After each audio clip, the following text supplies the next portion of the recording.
How to make homemade naan. Soft with charred bubbles, slightly chewy and fresh off the hot pan. We need 300 grams of strong white bread flour. This has got gluten that helps us get the right texture. 5 tablespoons of full fat plain yogurt. Got 3.5 grams of sea salt flakes here. If you don't have a micro scale, then it's about 1 heaped teaspoon. 1 teaspoon or 5 grams of granulated sugar. This is 7 grams of instant yeast. It's the kind of yeast that you can just throw straight in. If you use a different kind of yeast, then just follow the instructions on how to activate it. And then we need 1 egg. The first step is activating the yeast. So I've put in the yeast and the sugar in this bowl together, and then I'm going to put in 3 tablespoons of lukewarm water from the tap into there. Give it a stir around and let it sit for like 10 minutes. It will start becoming frothy, a little bit bubbly, and that's what we want. That tells us the yeast is alive. So even though I said that this is fast yeast, this is the kind of yeast that you can just throw straight in the recipe, I still like doing this step because it just gives me the reassurance that it's actually working before we start committing to the recipe and then we end up with a disaster. Fork helps with lumps.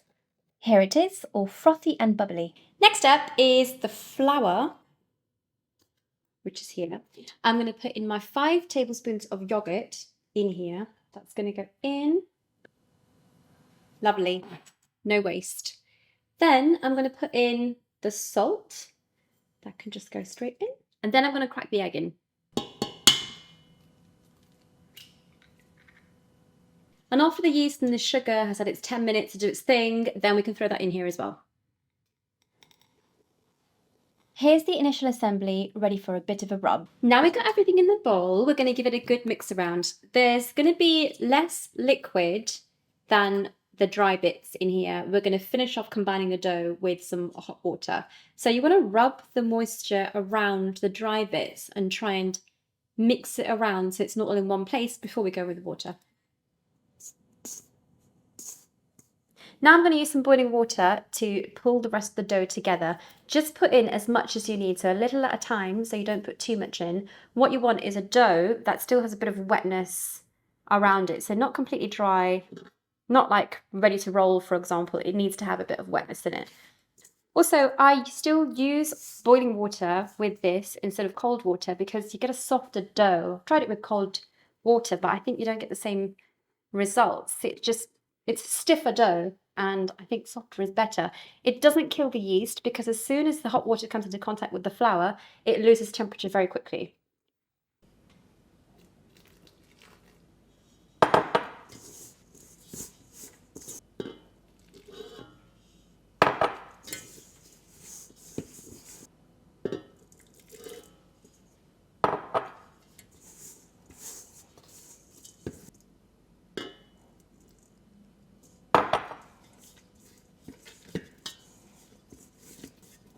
There, a little bit wet, just come together. It's got sort of sunshiny yellow bits in it. It will affect the colour of the dough, but that's just because we've got a bloody good egg that's got a great yolk colour. Now the dough's pulled together, we either need to hand knead it for 5 minutes, or I'm going to put it in the mixer with the dough hook here, and I'm going to put it on a relatively low setting at 2 and let it go for 1 to 2 minutes. It doesn't need more than 2 minutes, we don't need to over knead it.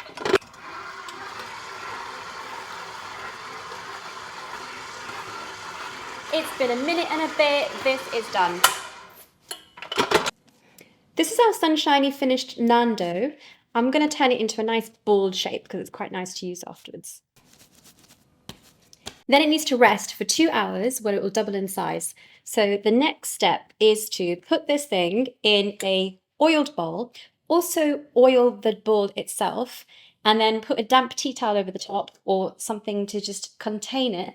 Put it in a warm place, leave it for 2 hours while it rises, and then it's time to make the naan.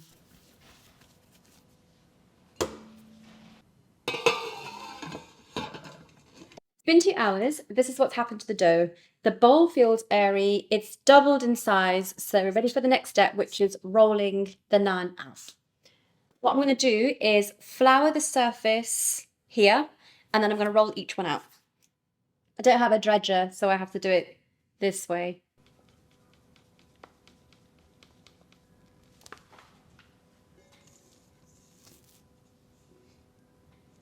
I'm going to cut it into 6 pieces to make 6 naan.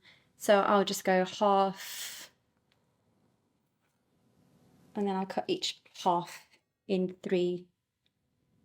Cut it into 6 pieces. I'm now going to form each one into a ball, and then I'm going to put some more oil around it so it stays moist.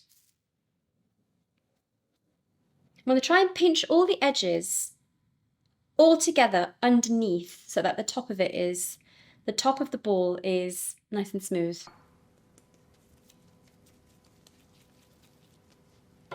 Balls. Now I'm going to roll each one out. I put flour on the surface here to stop it from sticking. It's also got oil in it, so it's probably not going to stick. But what I do is also get a little bit of flour on the rolling pin. You can use any rolling pin really. This is the one that I actually use with pasta usually, but I think it works well here for this one. You can also roll it into the shape of a naan, classic naan shape, which is the kind of teardroppy kind of thing, if you want to. I don't usually bother.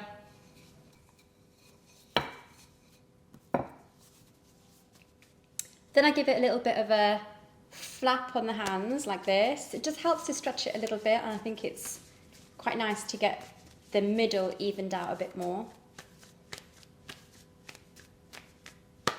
There.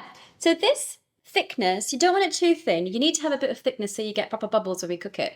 This thickness, I'm going to say it's like 2 or 3 millimeters. So try and stick to that if you can. Also, the bottom part where we rolled it out, the bit that touched the surface, is the bit that we want to keep at the bottom.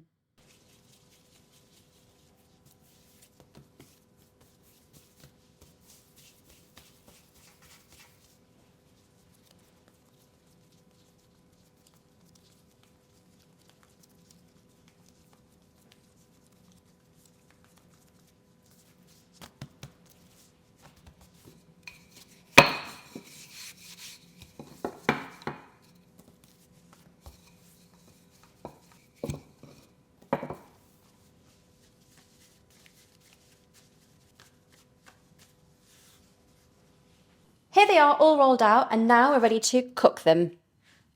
This pan is really hot. It's on 8 when 9 is the maximum, so it's nearly the highest setting.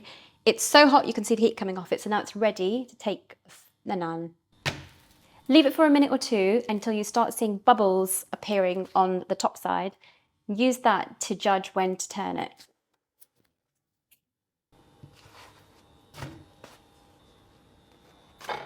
I put plain butter on that side because that's what Alessandro likes. I like garlic. So I've made this wild garlic butter. It's just a bit of butter softened with some chopped up wild garlic and a squeeze of lemon in it, and I think it tastes nice. It's a great way to eat naan. And that's it. Cook them all up, slather them in butter and pile them high, ready for gannets.